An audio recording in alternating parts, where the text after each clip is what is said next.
The flawed premise is in the statement and in the belief, an inaccurate statement and an inaccurate premise that you guys want me to do something.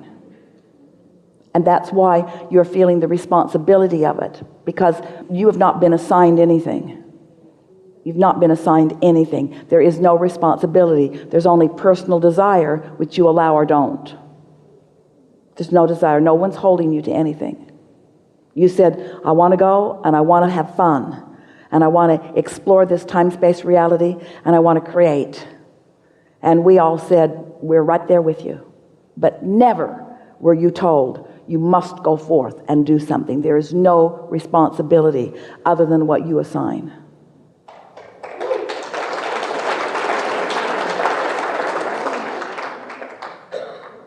Most of you are not unselfish enough to acknowledge that it is your own desire. It's your own desires. These are your own desires. Doesn't that creativity, when it's flowing, feel wonderful? I love it. Isn't it just a wonderful, wonderful? And isn't that really who you are? Yeah. And is it so hard for you to believe that that's what it's about, is for that wonderful feeling that you have in it? In other words, it keeps feeling to you like, oh, I should do something with this. People will say to us, Abraham, if you'll just help me win the lottery, I'll do good work with it. And we say, it's that belief in serving others, which is a diminishment of your own willingness to accept your own legacy of worthiness. That's what we're really talking about here. Why is that hard for me? Because you've been trained, like so many others, to believe that you're here to serve. So you've translated your gift and your talent into an assignment that you must present for the benefit of others. And certainly you are an uplifter to the core of your being. You are of benefit to others, but it's not a responsibility. It's the gift that flows from alignment, you see. Yeah.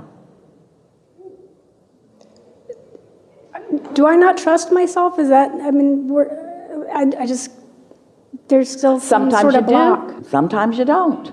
So here's a good question for all of you. We're directing it to you. If in some areas you have great trust, really positive expectation of good outcomes, and in some subjects you have little trust, which of those do you think is best for you to focus upon more? Do you think you should work on your issues of not trust, or do you think you should bask in the energy of the areas where you feel trust? Because wherever you focus is what you amplify and what you encourage. So the things that you're good at, focus on those and revel in those. And in time you'll come to trust that really what the universe is saying to you, as you say, what should I do? The universe is saying to you, whatever you want. And you say, but what should I do? And the universe is saying, whatever you want. And then you say, but how do I know what I want? And the universe says, are you kidding us? Doesn't actually say that, but it means it. In other words, of course you know what you want. You can tell by the way you feel whether it's something wanted or unwanted, can't you? Do you want confusion? No. Oh, you're very clear about that, aren't you? You like clarity? Yes. You like exhaustion? You like vitality? Yes. You know what you want. You know what you want. You always know what you want. You're surrounded by contrast, you all are. But the contrast, in other words, there are horrible things happening and amazing and wonderful things happening. That's contrast. Right. There's also hope and belief. That's contrast. Right. So the question is, does the more exaggerated disparity between where I am and where I want to be give me a greater advantage? Okay. That's really what the question is.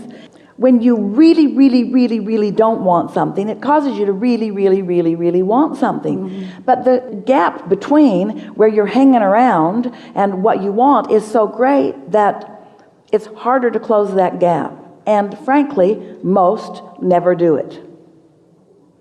But when you are born in this time of enlightenment, to those who are understanding the laws of the universe, right, who are deliberately achieving vibrational alignment, you will never deprive, nor would you want to, Protect is the word that you might use. We would use the word deprive.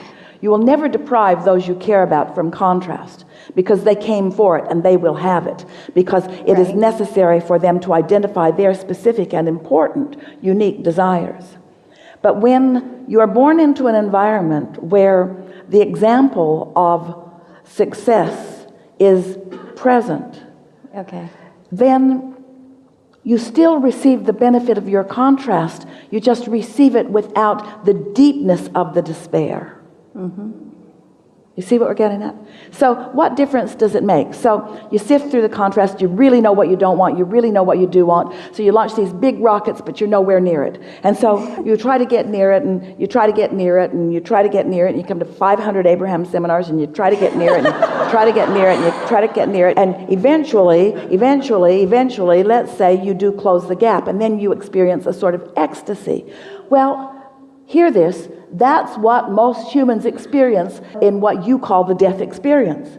Because most people have deprived themselves mightily from alignment with who they are, you see. But when you make your transition, whoosh, right into source energy, you leave behind all of that resistance, which is the only thing that was keeping you from it. Well, why is that resistance so hard to overcome? Because law of attraction keeps perpetuating you right where you are. Isn't that interesting? So you think, well, somebody needs to do something about law of attraction. And we say, nah, it's way better that you just learn to move yourself within this energy, to understand it, you see. So when someone is born into an environment where knowing what they don't want is not so severe, but they still know what they don't want, strong desires are still born. But what you are really wanting to do for everyone that you care about, but mostly for yourself, is foster an environment that is conducive to the receptive mode. That's really the answer to every dilemma that you have. It's the answer to every solution that you're wanting even to offer every other person. If you have one intention and one intention only for yourself and for the others with whom you're interacting, and that intention is to do what I can here and now or any time that I'm interacting or even thinking about them, to make it more likely for them to find the receptive mode. That's what your goal is. And if that's what your goal is, then you're parenting or mentoring or friending in the best possible way.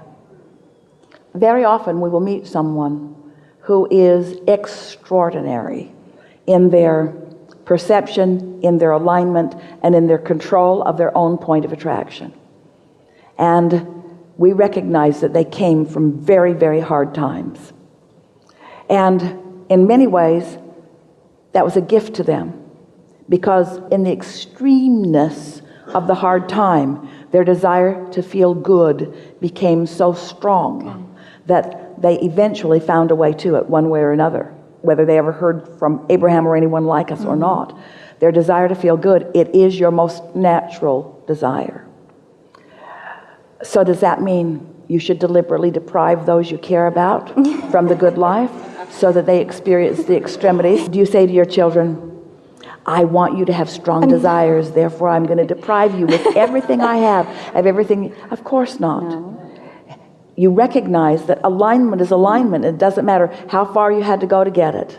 Which means you're always on your path, and everybody else is too. And your path is always calling you forward, and Source is always calling you toward the fullness of who you are. So what we're really saying to you is you can't get it wrong, and you never get it done.